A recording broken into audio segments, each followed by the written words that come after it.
Nongeye kubaha ikaze kuri ya YouTube channel yanyu Kef London Entertainment. Uyu munsi mu kiganiro 10 zacu tugiye kuvuga ku bintu bigera ku 10 utaruzi ku buzima bwite bwa Perezida w'Uburusiya Vladimir Vladimirovich Putin. Niyo mpamvu musaba yuko twabana kugeza ku musozo kuko icyambere cyo kiratangaje. Duhereye ku mwanya wa 10 utaruzi kuri Vladimir Putin, nuko uyu muperezida yihebeye cyane gukina akanakunda byimazeyo umukino wa ice hockey. Uyu mukino yatangiye kuwukina ageze mu myaka ya za 50, gusa muri 2011 nibwo yemeye ko agiye kwiga no gutangira kwitoza ibyerekeye uyu mukino. Zimwe mu mpamvu zituma akunda uyu mukino harimo kumugaragaza nk'umuntu ugifite imbaraga zo guhangana kandi agifite ubushobozi bwo kuyobora. Ikintu gitangaje nuko iyo ari gukina uyu mukino, ikipe bahanganye nayo ibitegetswe kumureka agatsinda ibitego byinshi. Uyu mukino kandi umufasha kwihuza n'abaturage bakabona ko ari umugabo usanzwe. Ku mwanya wa 9 ku kintu utaruzi kuri Vladimir Putin, nuko ari umuntu ukunda imbwa ku rwego rudasanzwe. Putin yatangiye gukunda imbwa ubwo yabonaga imbwa yo mu bwoko bwa Black Labrador akaza kuyita Connie. Iyi mbwa yari yarayihawemo impano na General Sergei Shoigu mu 1999. Iyi mbwa yitwa Connie nibwo yatangiye kugigaragara mu bitangazamakuru ndetse n'ahantu hose Putin agiye akaba ari kumwe nayo. Nyuma yaho nibwo abandi bayobozi bagiye babona uburyo Putin akundamo imbwa, batangira kugenda bazimuha nk'impano, nk'aho Minisitiri w'Intebe wa Bulgaria yamuhaye imbwa yo mu bwoko bwa Bulgarian Shepherd, maze Putin aza kuyita Buffy. Yaje kongera guhabwa iyo mu bwoko bwa Akita iturutse mu Buyapani, maze ayita Yumi. Nyuma yaje kubona indi ayihawe na Perezida wa Turkmenistan ku isabukuru y'imyaka 65 Putin yari yujuje, ikaba yari iri mu bwoko bwa Albai, akaba yarayise Veni. Iya nyuma aheruka kwakira ni imbwa yahawe na Kim Jong Un, akaba ari Perezida wa Korea ya Ruguru, akaba ari imbwa zo mu bwoko bwa Pungsan. Gusa Putin nubwo ari umuntu ukunda imbwa cyane, ntabwo apfa gutunga buri bwoko bwose bw'imbwa iyo ari yo yose ibonetse, kuko akunda gutunga imbwa zifite imbaraga, zizi kurinda ndetse zinafite amahane menshi. Putin gusa abantu bamushinja gukoresha imbwa ze kugira ngo atere ubwoba abayobozi bahanganye.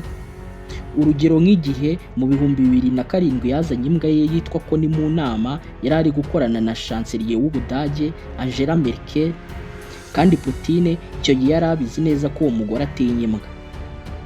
Ikindi nuko Putin akoresha imbwa ze kugira ngo agaragaze ko ari umuntu woroshye kandi ufite ubuntu bwo kwita ku bintu, cyane cyane iyo ari gukina n'izi mbwa ze.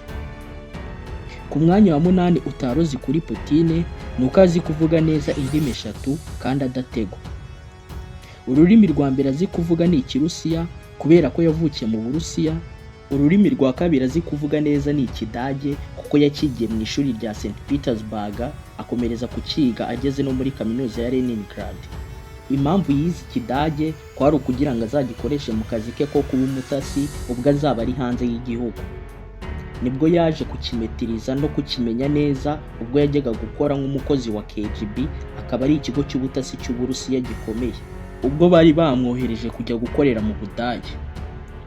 Urundi rurimi rwa gatatu azi kuvuga neza ni Icyongereza, gusa cyo yaje kukiga nyuma muri za 2000 ubwo yagiraga ngo azajya agikoresha mu kuzamura ubushobozi bwe mu guhuza n'abayobozi ku rwego mpuzamahanga. Twihuse cyane ku mwanya wa 7 ku bintu utaruzi kuri Vladimir Putin, nuko ari umukinnyi ukomeye w'umukino wa judo. Gusa mbere y'uko Putin atangira gukina judo, yahereye kuri sambo ubwo yari akiri muto, nibwo yagiye agirira urukundo imikino njyarugamba, yaje kumufasha mu kuzamura imitekerereze ye, kongera discipline ye no gucunga imyitwarire ye. Putin yatangiye kwiga no kwitoza judo ubwo yari afite imyaka 15, ariko yiga nk'uburyo bwo kwirwanaho mu gihe abantu bashatse kumugirira nabi. Nibwo yagiye kwitoreza mu ishuri rya Leningrad Sports. Nyuma yaho yaje kugenda atsinda amarushanwa menshi muri ako gace, aza no kuba champion mukuru. Nibwo yaje no kugera ku mwanya wa master haba muri samba no muri judo. Putin avuga ko uyu mukino urenze gusa kuba ari umukino, ahubwo kumwigisha kudasuzugura abanzi be n'uburyo bwo kwigenzura. Ikindi avuga ko uyu mukino utanga ubumenyi ubushobozi ndetse n'ubwenge buri muyobozi aba akeneye kuba afite. Ikindi uyu mukino kuba Putin awukina bituma abantu bamutinya ntibapfe kumumenyera biraha. Mu mwaka w'ibihumbi 2017 nibwo Putin yahawe dani ya 8, akaba ari urwego rwa 8 rw'umukandara w'umukara awuhawe n'ishyirahamwe mpuzamahanga ry'umukino wa judo.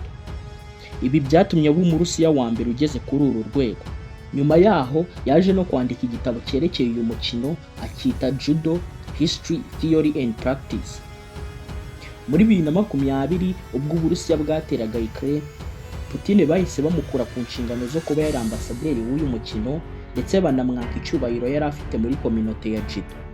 Ku mwanya wa gatandatu ku bintu utaruzi kuri Vladimir Putin nuko ari umunyamuryango ndetse akaba anasengera mu idini rya Orthodox y'Abarusiya, ndetse ni na kenshi yagiye avuga ko ari umukristo wo mw'imbere. Putin yizera ko imyemerere ya Orthodox ari inkingi ikomeye iranga ubuyobozi n'imico n'imyitwarire by'Abarusiya. Ikindi Putin avuga ko mama we yamubatirishije ahagana mu 1950, gusa akavuga ko imyizerere ye yakomeye cyane ubwo mu 1993 inzu yari arimo yafatwaga n'inkongi y'umuriro, agasanga umusaraba yahawe akimara kubatizwa ntacyo wabaye ahubwo uri mu ivu. Nibwo yavuze ko icyo gikorwa cyatumye abona ko ibitangaza bishoboka ari byo byakomeje imyizerere ye. Putin akomeza avuga ko mama we ari umwe mu bagize uruhare mu gukuza imyizerere ye. Putin kandi akoresha imyizerere ye mu guhuriza hamwe igihugu mu buryo bwo gukunda igihugu ndetse no gutandukanya Uburusiya hamwe n'Uburengerazuba. Ikindi Putin ni umuntu ukunda kwitabira cyane gahunda z'idini rye, cyane cyane mu birori bya Orthodox nka Noheli na Pasika muri katedrali yo mu Burusiya. Akaba anakunze guhura n'abayobozi bakuru b'iri dini bakagira ibiganiro bitandukanye. Gusa nubwo Putin agaragara nk'umuntu ukomeye mu myizerere ye, hari abavuga ko aba ari byo ari kwikoresha kugira ngo agumane imbaraga ze anagomeze kwigarurira abaturage. Ku mwanya wa gatanu twihuse cyane ku bintu utaruzi kuri Putin nuko ari umufana ukomeye w'itsinda rya The Beatles ryamamaye cyane mu muziki. Putin avuga ko yakuze we na bagenzi be bumva imiziki y'iri tsinda rya The Beatles. Mu kiganiro yakoze yavuze ko umuntu akunda muri iri tsinda ryose ari Paul McCartney. Bigeze no guhura mu mwaka w'2003 bahurira i Kremlin. Putin icyo gihe bahura yamubwiye ko ari umufana we ukomeye cyane, aribwo yaje kuvuga ko indirimbo y'iri tsinda akunda cyane ari indirimbo yitwa Yesterday. Gusa usibye iyo miziki, Putin ni umuntu ukunda kumva imiziki iri classic ndetse n'imiziki ya gakondo yo mu Burusiya, aho yavuze ko mu bakora classic akundamo Beethoven, Mozart ndetse na Bach. Mu mwaka w'2016 mu kirori cyo gufasha nibwo Putin yacuranze piano maze acuranga indirimbo y'Abasoviete yitwa Where the Homeland Begins. Ku mwanya wa kane ku kintu utaruzi kuri Putin nuko Putin yakuze akunda byimazeyo filime z'ubutasi n'ibitabo bivuga ku butasi, cyane cyane yakundaga filime y'uruhererekane yitwaga The Shield and the Sword, ikaba yaracaga kuri televiziyo z'Abasoviete. Icyo kiri mu bintu byatumye yifuza kuzakora muri KGB, akaba ari ikigo cy'ubutasi cy'Abarusiya, kugira ngo abemo detective, kubera ko yari yaratangajwe n'ukuntu maneko umwe ashobora kugera ku bintu igisirikare cyose cyane ni. Ubwo Putin yari afite imyaka 16 akiri umunyeshuri, yagiye yinjira mu biro bya KGB ababaza uburyo umuntu yaba maneko, nibwo bamubwiye ko agomba kuba afite uburambe mu gisirikare n'umwitozo wacyo cyangwa ubumenyi buhambaye cyane cyane mu bijyanye n'amategeko. Putin nibwo yatangiye gusoma inkuru n'ubuvanganzo bujyanye na ba maneko babayeho bakomeye nka Richard Sorge ndetse na Jan Bezin. Ikindi Putin yabonaga ko najya kuba maneko azahita ava mu buzima bw'ubukene yakuriyemo ndetse yaranakibayemo, ko bazahita bamuha ubuzima bwiza. Ikindi iyo wabaga maneko wabaga ufite imbaraga, icyubahiro n'umutekano ukomeye cyane muri sosiyete y'Abasoviete, ukabihabwa na KGB. Ku mwanya wa gatatu ku kintu utaruzi kuri Vladimir Putin nuko ari umuntu ukunda guhisha bikomeye cyane ubuzima bw'abana be, akabarinda itangazamakuru n'ibindi bintu byose byakwerekana imibereho n'ubuzima bw'abana be. Bumwe mu buryo Putin akoresha arinda abana be harimo nko kuba abakobwa be babiri bakoresha amazina n'imyirondoro itari iya nyayo kugira ngo bajye kwiga no kugira ngo bajye gukora akazi. Abo bakobwa be ni Maria Vorotsova ndetse na Katerina Tikhonova. Ikindi ni uko abana ba Putin bakiri bato bo baba barinzwe ku rwego rwo hejuru, aho baba bari mu muturirwa wihariye w'umutamenwa barinzwe na FCO, bakaba bagaragara gake gake mu ruhame. Ikindi iyo abana be bashaka gukora ingendo bakoresha private jet, arizo ndege bwite cyangwa amato bwite ndetse na gari ya moshe z'imitamenwa kugira ngo batabamenya. Ikindi Putin afitanye abana n'undi mugore witwa Arina Kabayeva, nabo akaba yarabatuje ahantu hatekanye. Zimwe mu mpamvu zituma akora ibi ni uko agikorera KGB yabonye ko kugira umuryango uzwi bishobora kuwushyira mu kaga k'umutekano muke, cyangwa ukaba igipimo mu gihe wowe uri umuntu ukomeye bashobora gukoresha umuryango wawe bagushyira hasi. Ikindi Putin ni uko aba ashaka ko abana be n'abuzukuru be babaho ubuzima busanzwe, aho kugira ngo bajye birirwa bibasirwa n'itangazamakuru. Ku mwanya wa kabiri ku bintu utaruzi kuri Vladimir Putin ni uko ari umuntu ukunda kuryama amasaha make cyane kandi agakunda gukora akazi ke neza mu ijoro.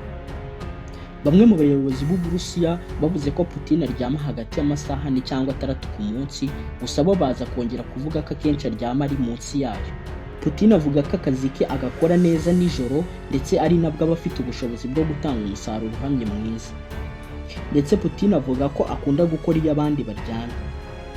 Ikintu gituma ataryama amasaha menshi harimo akazi kenshi n'inshingano zo kwita ku gihugu, aho aranyuza amaso mu nyandiko zavuye mu butasi, akareba amakuru ari hirya no hino ku isi, ndetse akanareba mu madosiye y'ibanze, haba ayo agomba gusinyaho ndetse n'ayo agomba kwigaho, kugira ngo ibyo byose amenye ko byizewe 100% mbere yo gufata umwanzuro. Ikindi ntabwo akunda gukorera muri ofisi ye ya Kremlin, ahubwo ajya mu muturirwa we witwa Norvo Agaryovo, aho nta kimusakuriza cyangwa ngo kimuderanje, maze agakora akazi ke atuje. Gusa benshi bavuga ko iyi ngeso yo kurara akora amajoro yaturutse ku kuba yarigeze kubaho maneko ya KGB. Ikindi yamaze gukora akazi ke afata umwanya wo gusoma amateka ku bigwi n'imirimo yakozwe n'abandi bantu badasanzwe nka Ivan the Terrible, Peter the Great ndetse na Catherine wa kabiri. Ikindi aya masaha nibwo akoreramo siporo nko koga ndetse akajya no guterura ibyuma muri gym, haba mbere na nyuma. Ibi akabikora nk'uburyo bwo kuruhuka. Ku mwanya wa mbere ku bintu utaruzi kuri Vladimir Putin ni uko kugeza na n'ubu nta mugore agira, kuko bari barashakanye witwa Ludmila Shekbeneva, bari bamaranye imyaka igera kuri 31, kuko bashakanye mu 1983 kugeza mu 2014 ubwo batandukanaga, divorce yabo ubwo yemezwaga. Kugeza na n'ubu nta wundi mugore Putin yari yashaka. Ikintu cyatumye uyu mugore batandukana na Putin nuko atakundaga uburyo ahora ahantu hose bamuvugaho nkaho nta buzima bwitagira. Ikindi yangaga igendo yahoragamo kubera yari first lady wa perezida. Uku gutandukana kwamanje kwemeranywaho mbere yo gukorwa, kandi akaba yari divorce isobanutse inyuze mu mucyo. Putin yari yarahuye n'uyu mugore ubwo uyu mugore yari babantu bakora mu ndege baba batanga serivisi ku bagenzi, bakaba barahuriye muri Leningrad.